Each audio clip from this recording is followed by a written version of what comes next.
मेरे प्यारे सभी विद्यार्थियों को सुप्रभातम। अपना सेकंड चैप्टर चल रहा है गाउस का नियम एवं उसके अनुप्रयोग, जिसमें अपन रेखा और परत के कारण जो अनुप्रयोग थे, उनके कारण जो विद्युत क्षेत्र की तीव्रता थी, उसको अपन निकाल चुके हैं। नेक्स्ट एप्लीकेशन अपनी है समरूप आवेशित गोलीय कोश के, गोलीय कोश मीन्स खोखला गोला, आंतरिक भाग बिल्कुल खाली है उसका, के कारण विद्युत क्षेत्र की तीव्रता। तो गोलीय कोश होगा, तो जब अपन उसको कोई आवेश देंगे, बाहर से आवेशित करना है, आवेश देंगे तो वो केवल उसके बाह्य सतह पर फैलेगा। तो देखें, माना आर त्रिज्या का एक गोलीय कोश है जो कि प्लस क्यू आवेश से समरूप आवेशित है, जिसका पृष्ठ आवेश घनत्व है, पृष्ठ आवेश घनत्व को सिग्मा से डिनोट करते हैं, वो है उसके एकांक क्षेत्रफल पर उपस्थित आवेश, अर्थात सिग्मा बराबर क्यू अपॉन ए। गोलीय कोश के लिए कोई बिंदु अपन मानते हैं P, वो बिंदु P के इसके केंद्र से स्मॉल r दूरी पर स्थित है। तो उसके लिए अपने को उस बिंदु P की तीन स्थितियां हो सकती हैं। पहली स्थिति क्या है कि जब बिंदु P गोलीय कोश के बाहर स्थित हो, और जब बाहर होगा तो उसके लिए स्मॉल r जो अपने दूरी मानी है उस बिंदु P की केंद्र से, वो उसकी त्रिज्या से क्या होगी, अधिक होगी। तो इस स्थिति में देखो क्या होगा। तो अपन ने एक गोला लिया था, ये अपने पास एक गोला है, ये एक गोला है जिसकी त्रिज्या है कैपिटल R, केंद्र O है और प्लस क्यू आवेश से आवेशित है, तो इसका आवेश घनत्व सिग्मा। अब इसके केंद्र से स्मॉल r दूरी जो कि बाहर है, यहाँ बिंदु P रखा हुआ है स्मॉल r पे। तो इस r को त्रिज्या मानकर एक गोलीय गाउसियन पृष्ठ की कल्पना करते हैं जिसका केंद्र क्या होना चाहिए, O। तो जो भी गाउसियन पृष्ठ होगा वो हमेशा प्रेक्षण बिंदु से गुजरना चाहिए। तो यहाँ पे एक गोलीय गाउसियन पृष्ठ की कल्पना करते हैं, एक गोलीय गाउसियन पृष्ठ है, इस प्रकार से काल्पनिक रूप से माना है, अपन कैसा भी मान सकते हैं, यहाँ पे अपन ने गोलीय लिया है। तो इस गोलीय गाउसियन पृष्ठ का जो क्षेत्रफल है, क्षेत्रफल को मैंने S से डिनोट किया है। तो उसके लिए यहाँ एक अल्पांश लिया है मैंने ds। तो इसके कारण यहाँ पे विद्युत क्षेत्र जो उत्पन्न होगा उसकी दिशा, तो ds की दिशा कैसे होगी, ds की दिशा होगी लंबवत बाहर की ओर, और विद्युत क्षेत्र की दिशा सतह की लंबवत बाहर की ओर होती है, तो इसी डायरेक्शन में कौन होगा, विद्युत क्षेत्र। तो इस इस गाउसियन जो पृष्ठ है, उस गाउसियन पृष्ठ द्वारा परिबद्ध आवेश कितना, जितना इस गोले पर आवेश है, और गोले पर आवेश कितना है, इस गोलीय कोश पर आवेश है समेशन क्यू बराबर क्यू, जितना आपने दिया था।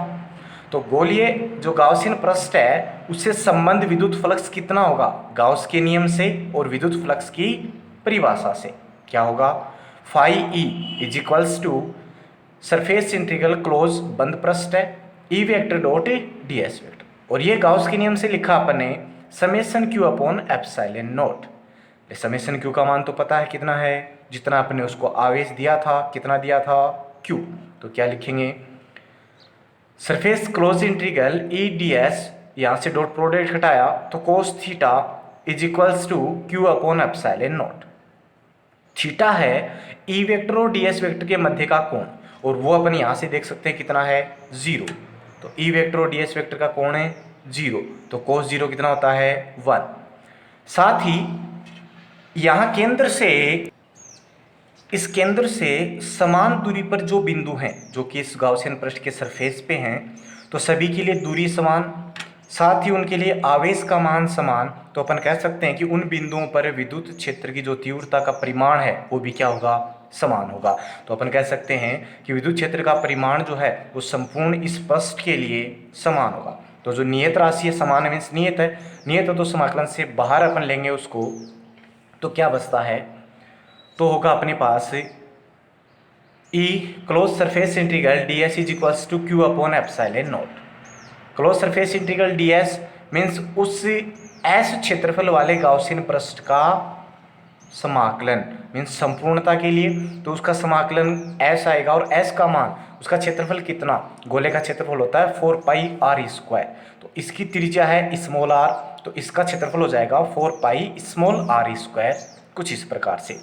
ये मान यहाँ रखा तो e into 4 pi r square q is equals to Q upon epsilon naught, यहाँ से इसको इधर ट्रांसफर कर दिया, e is equals to Q upon 4 pi r square epsilon naught, 1/4 pi epsilon naught क्या बन गया k। तो बाह्य बिंदु पर विद्युत क्षेत्र की तीव्रता हो गई के क्यू अपॉन r स्क्वायर। अगर इसको सदिश रूप में लिखना चाहें तो एक एकांक सदिश आपने माना है r कैप, जो कि विद्युत क्षेत्र की दिशा में है, तो सदिश रूप में अपन इसको लिख सकते हैं E vector is equals to K Q upon r square r cap. E is equals to K Q upon r square, ये कहाँ पर देखने को मिला था अपने को, ये अपने चैप्टर नंबर 1 में एक बिंदु आवेश के कारण विद्युत क्षेत्र की जो तीव्रता थी वो निकाली थी अपने। तो ये वैसा ही कुछ मिला कि कोई बिंदु आवेश Q के कारण r दूरी पर कोई बिंदु P है, उस पर विद्युत क्षेत्र की तीव्रता ऐसी कुछ आई थी। तो यहाँ से तुलनात्मक रूप से देखें अपन तो अपने को पता चल रहा है कि यहाँ गोलीय कोश बाह्य बिंदुओं के लिए एक बिंदु आवेश की भांति कार्य कर रहा है, उसकी तरह व्यवहार कर रहा है, और वो जो कुल आवेश है उसका जो उसके सतह पर है वो उसके केंद्र पर केंद्रित माना जा सकता है, क्योंकि ये दूरी कहाँ से है, केंद्र से। तो इस समीकरण से अपन कह सकते हैं उसका संपूर्ण आवेश उसके केंद्र पर केंद्रित माना जा सकता है। नेक्स्ट है सिग्मा, इसको दूसरे रूप में भी लिख सकते हैं। पृष्ठ आवेश घनत्व तो सिग्मा बराबर क्या होता है, क्यू अपॉन ए, तो यहाँ से क्यू बराबर होगा सिग्मा इंटू ए, और ए क्या था, ए था उस गोलीय जो कोश था उसका क्षेत्रफल, और गोलीय कोश की त्रिज्या क्या थी, कैपिटल आर, और गोले का क्षेत्रफल होता है 4 पाई आर स्क्वायर। तो क्यू बराबर क्या बना, sigma into 4 pi capital R square. ये मान यहाँ रखा, 4 पाई से 4 पाई कैंसिल आउट हो गया, क्या बच गया, E is equals to sigma R square capital का upon epsilon not small R square. तो ये इसका दूसरा रूप है, अपन इसमें भी याद रख सकते हैं, इसको इसमें भी याद रख सकते हैं। तो ये गोलीय कोश के लिए बाह्य बिंदु पर क्या है, विद्युत क्षेत्र की तीव्रता। इसके बाद दूसरा बिंदु यह है कि जब बिंदु P गोलीय कोश की सतह पर ले आए तो क्या होगी, तो सतह पर आवेश उतना ही है जितना आपके पास बाहर वाले बिंदु के लिए था, क्योंकि सतह पर तो आवेश है। तो अब की बार जो अपन गोलीय गाउसियन पृष्ठ की कल्पना करेंगे वो उसकी सतह से गुजरेगा, सतह से गुजरेगा तो उसके लिए स्मॉल r बराबर क्या हो जाएगी, कैपिटल आर, बस इतना ही फर्क है। तो समीकरण जो ऊपर अपन ने लिखी थी ये वाली समीकरण, इसमें स्मॉल r बराबर क्या रखें, कैपिटल आर रखें, तो क्या बनेगा, E फॉर सरफेस सतह पर is equals to K Q upon are square. ये अपने पास व्यंजक कहाँ पे आएगा, उसकी सतह पर आएगा। तो ये ई एस इस समीकरण में रखें तो स्मॉल r बराबर कैपिटल आर, तो कैपिटल आर स्क्वायर से आर स्क्वायर क्या हो जाएगा, कैंसिल आउट, और कैंसिल आउट होगा तो E S is equals to क्या मिलेगा, सिग्मा अपॉन एप्सिलॉन। तो ये व्यंजक है अपने पास उसकी सतह पर। थर्ड पॉइंट अपने पास आता है जब बिंदु P कहाँ हो, गोलीय कोश के अंदर हो, आंतरिक भाग में हो, उस स्थिति में स्मॉल r लेस देन क्या होगी, कैपिटल आर, त्रिज्या से कम हो जाएगी दूरी। तो अपन ने माना, पुनः एक बार डायग्राम अपन ड्रॉ करते हैं। ये एक r त्रिज्या का गोला है और इस r त्रिज्या के गोले का क्षेत्रफल a वो माना था अपन ने सिग्मा प्लस q आवेश से आवेशित है। अब की बार बिंदु जो है वो अपना इसके आंतरिक भाग में मैंने मान लिया यहाँ पे है, स्मॉल r दूरी पर बिंदु P। तो इस r को त्रिज्या मानकर क्या खींचें, एक गाउसियन पृष्ठ की कल्पना करें। कुछ इस प्रकार से होगा गोलीय गाउसियन पृष्ठ जो बिंदु P से गुजरेगा, P से गुजरेगा तो इस गाउसियन पृष्ठ का क्षेत्रफल कितना हो गया, S, और इसके अल्पांश का बात करूं मैं तो वो ds, उसकी डायरेक्शन हो जाएगी ये। तो इसके जो टोटल आवेश है वो केवल इसकी सतह पर फैला हुआ है, खोखला है, इसलिए आंतरिक भाग में आवेश का मान क्या है, 0। तो आंतरिक भाग में आवेश का मान 0 है तो इस गाउसियन पृष्ठ द्वारा जो परिबद्ध आवेश है वो भी क्या होगा, 0। तो गाउसियन पृष्ठ द्वारा परिबद्ध जो आवेश है समेशन q, उसका मान क्या होगा, 0 होगा। इसका मान 0 होगा तो गाउस के नियमानुसार पुनः अपन विद्युत फ्लक्स लिखें तो क्या मिलेगा, phi E is equals to cross surface integral E vector dot d s vector is equal to Gauss के नियम से मिलेगा summation q upon epsilon naught, लेकिन समेशन क्यू का मान कितना 0, तो 0 अपॉन एप्सिलॉन नॉट। तो यहाँ से फिर ई डी एस, यहाँ से डॉट प्रोडक्ट हटाएंगे, इसको सोल्व करेंगे तो इसका मान 0, इसका मान 0, तो इसका मतलब ई का मान भी क्या 0। तो आंतरिक भाग में ई का मान क्या होता है 0, किसके लिए गोलीय कोश के लिए। तो गोलीय कोश के अंदर सभी बिंदुओं पर विद्युत क्षेत्र 0 होता है। अगर अपन कहीं पर भी ले लें वो आंतरिक भाग में पॉइंट यहाँ ले लें, यहाँ या फिर केंद्र पर, अगर अपन केंद्र पर भी जाएंगे तो भी विद्युत क्षेत्र की तीव्रता का मान 0 गोलीय कोश के लिए। और आंतरिक भाग में कहीं पर भी कोई बिंदु है, क्यों, क्योंकि वहां पर आवेश नहीं है, और आवेश नहीं तो क्या नहीं है, विद्युत क्षेत्र की तीव्रता नहीं है। तो इस प्रकार से अपन 3 स्थितियां लेते हैं जिसके परिणाम स्वरूप अपने को ये रिजल्ट्स मिलते हैं। अब इनकी सहायता से अपन यहाँ पे एक ग्राफ ड्रॉ करते हैं। तो समरूप आवेशित गोलीय कोश के कारण उत्पन्न विद्युत क्षेत्र में दूरी के साथ परिवर्तन, कि दूरी के साथ कैसे कैसे परिवर्तन हो रहा है उसके लिए अपन ग्राफ डिनोट करते हैं। ग्राफ होगा विद्युत क्षेत्र की तीव्रता और दूरी के मध्य। तो एक्स एक्सिस पर तो लेते हैं अपन दूरी जो कि परिवर्तित होती है, और वाई एक्सिस पर अपन लेते हैं विद्युत क्षेत्र की तीव्रता। तो कुछ इस प्रकार से ये विद्युत क्षेत्र की तीव्रता 0 और ये दूरी जो परिवर्तित होगी। जब r 0 है, जब r 0 है इसका मतलब कहाँ है, केंद्र पर। केंद्र पर है तो विद्युत क्षेत्र की तीव्रता क्या होगी 0, मीन्स ये विद्युत क्षेत्र की तीव्रता 0। कब तक चलेगी, जब तक अपन सतह पे नहीं पहुंच जाते, क्योंकि आंतरिक सभी भागों में विद्युत क्षेत्र की तीव्रता क्या है 0 है। तो ये आंतरिक भाग है r less than capital R। और जैसे ही अपन सतह पर पहुंचे, क्योंकि यहां तक तो विद्युत क्षेत्र की तीव्रता 0, जैसे ही सतह पर पहुंचेंगे तो विद्युत क्षेत्र की तीव्रता अचानक से बढ़ी हुई है, और वो मान है अपने पास मैक्सिमम मान। मान लिया कि वो कितना है, इतना। तो यहाँ इतना मान अपने को प्राप्त हुआ अचानक से, और वो सरफेस पर मिला। ई एस बराबर अपने को क्या मिला, के क्यू अपॉन कैपिटल R। इसको ये आंतरिक भाग है, आंतरिक भाग में विद्युत क्षेत्र की तीव्रता कितनी 0। ये पॉइंट कहाँ प्राप्त हुआ अपने को, सतह पे। ओके, इसके बाद में जैसे जैसे अपन इससे आगे बढ़ते हैं तो अपने को याद हो जो अपने का फॉर्मूला अपने को प्राप्त हुआ था वो ये था कि ई out is equal to K Q upon are square. तो r के साथ कैसे है, वर्ग के व्युत्क्रमानुपाती। तो जब ये बढ़ेगा तो विद्युत क्षेत्र की तीव्रता का मान क्या होगा, कम होगा। कम होगा तो वैसा ही ग्राफ अपने को प्राप्त होता है कि जैसे जैसे r बढ़ेगा, यहाँ मैक्सिमम है, ई का मान कम होगा। और कम कैसे होगा, इस प्रकार से कम होता है।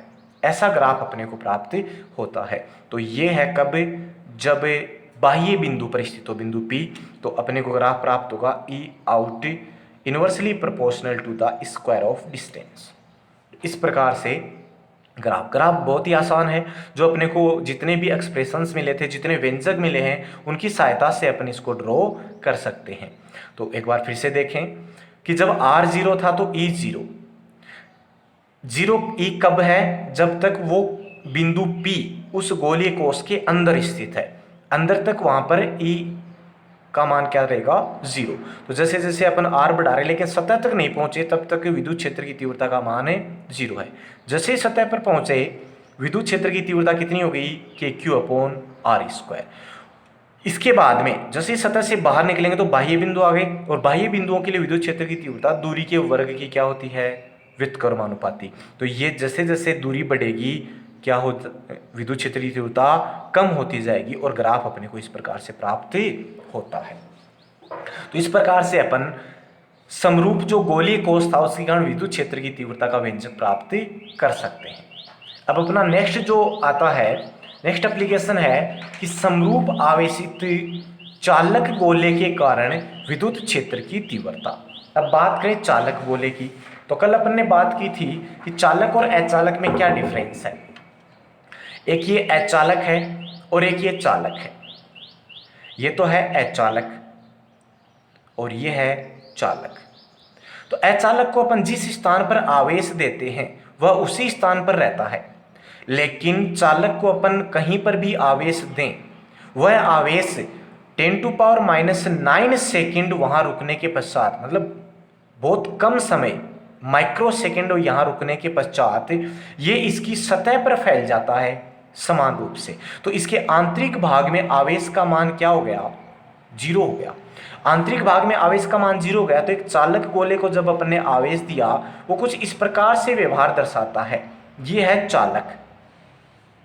और एक गोलीय कोष था, उसको अपने आवेश दिया, वो कुछ इस प्रकार से व्यवहार दर्शा रहा था। देख सकते हैं ये चालक या गोलीय कोष है। तो इन दोनों को अपन देखें आवेश की दृष्टि से तो दोनों समान है। दोनों के बाहर सतह पर आवेश है, दोनों के आंतरिक भाग में आवेश का मान 0 है। तो इस चालक गोले के कारण जो विद्युत क्षेत्र की तीव्रता है वो ठीक उसी प्रकार प्राप्त होगी जिस प्रकार किसके कारण प्राप्त की अपन ने, गोलीय कोष के कारण। तो इसका डेरिवेशन अपन कर नहीं रहे हैं, जो अपन ने डेरिवेशन किया है सेम उसी प्रकार से है। तो वहां पे जो गोलीय कोष था उसके स्थान पर अपन क्या बोलेंगे, समरूप आवेशित चालक गोला। बाकी उसी के अनुसार अपन यहाँ पर भी एक डेरिवेशन कर सकते हैं और उसमें सेम उसी प्रकार से अपने को परिणाम मिलेंगे। जैसे चालक गोले के बाहर स्थित बिंदु पर वही एक्सप्रेशन मिलेगा, E out is equals to KQ upon R², और E को इस प्रकार लिख सकते हैं sigma into capital R² upon epsilon naught R²। चालक गोले की सतह पर ठीक उसी प्रकार प्राप्त होगा। E यहाँ पे स्मॉल r बराबर रिप्लेस कर दें कैपिटल R से, तो ES is equals to KQ upon capital R², या फिर E is equals to sigma upon epsilon naught. और चालक गोले के आंतरिक भाग में आवेश ही नहीं, क्योंकि सारा आवेश कहाँ चला गया, सतह पे चला गया। तो आंतरिक भाग में आवेश का मान है 0, आंतरिक भाग में सभी बिंदुओं पर आवेश का मान 0। तो ठीक उसी प्रकार से अपने को सारे व्यंजक प्राप्त होते हैं जो गोलीय कोष के कारण। तो इसका आपको वैसा ही अगर एग्जाम में ये क्वेश्चन आता है तो इसका ठीक वैसा ही डेरिवेशन करके आना है जैसा समरूप आवेशित गोलीय कोष के कारण किया था। केवल वहां जहां पर भी नाम है गोलीय कोष वहां अपन परिवर्तित कर देंगे चालक गोला। तो ठीक उसी प्रकार का होगा और वैसा ही अपने को ग्राफ देखने को मिलता है। विद्युत क्षेत्र की तीव्रता का दूरी के साथ ग्राफ वैसा ही प्राप्त होगा। आंतरिक बिंदुओं पर विद्युत क्षेत्र की तीव्रता का मान 0, सतह पर पहुंचते हैं तो विद्युत क्षेत्र की तीव्रता अधिकतम हो जाती है जो कि KQ अपॉन R² या फिर सिग्मा अपॉन एप्सिलॉन नॉट। और जैसे ही बाह्य बिंदुओं पर जाते हैं तो विद्युत क्षेत्र की तीव्रता का मान दूरी के वर्ग के व्युत्क्रमानुपाती होता है। दूरी के वर्ग के व्युत्क्रमानुपाती होगा तो E out at out point inversely proportional to R²। इस प्रकार से ग्राफ अपने को प्राप्त होता है। तो ये समरूप आवेशित जो चालक गोला था उसके कारण विद्युत क्षेत्र की तीव्रता थी। अब इसमें एक एप्लीकेशन और है अपने पास जो कि है समरूप आवेशित अचालक गोले के कारण विद्युत क्षेत्र की तीव्रता। उसकी बात अपन कल वाले वीडियो में करेंगे। अगर आपको कोई भी डाउट है इससे संबंधित चैप्टर 1 और चैप्टर 2 से तो उसको आप कमेंट बॉक्स में कमेंट कर सकते हैं। धन्यवाद।